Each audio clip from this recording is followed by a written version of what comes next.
ஒலிக்கிறது. அருகே ஒலிக்கட்டும் இசை கருவிகள். சுவாமியை சுற்றி இடமிடுங்க.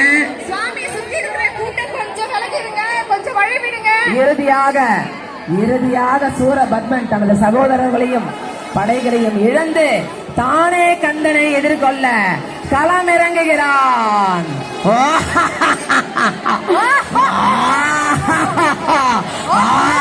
அவன் ஆவேசமாக அரே அரே பொடியனே கடந்தாமல் இருந்த அப்பன் ஈசனிடம் சாவாவரம் பெற்றவன் நானே வருகிறேன். தைரியம் இருந்தால் என்னை எதிர்கொள் பார்க்கலாம். உறக்க வேதனையோடும் பெரியவனும் கோபமாக சிரிக்கிறான்.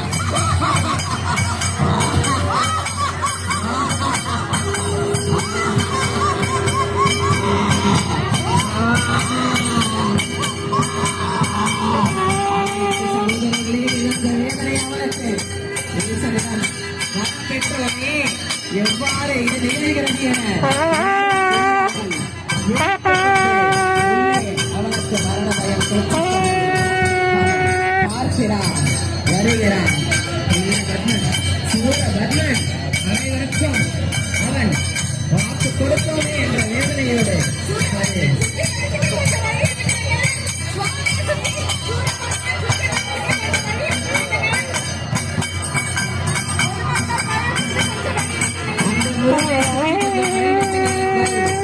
சூரபத்மன் வருகிறான்.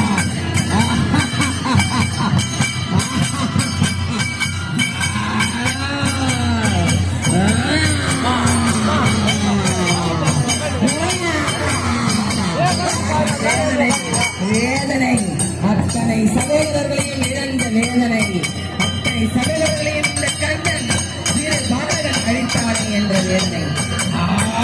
கந்த வேதனை எதிர்கொள்ள நேர்போரிட தயாராகிவிட்டான். அனைத்து அசுரர்களும் அழிந்தார்கள். அவனது படைகள் அத்தனையும் அழிந்தன. அவனது படைகள் அத்தனையும் அழிய மேலங்களோடு பரிவாரங்களோடு மேலகால பரிவாரங்களோடு வருகிறான். வெற்றி முருகனுக்கு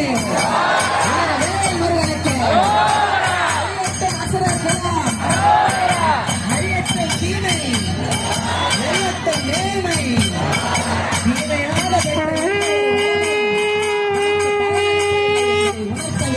இந்த சூர சம்ஹாரம் இறைவன் நமக்கு தீய வணக்கம் அருகிறான் என்று ஆடக்கூடாது.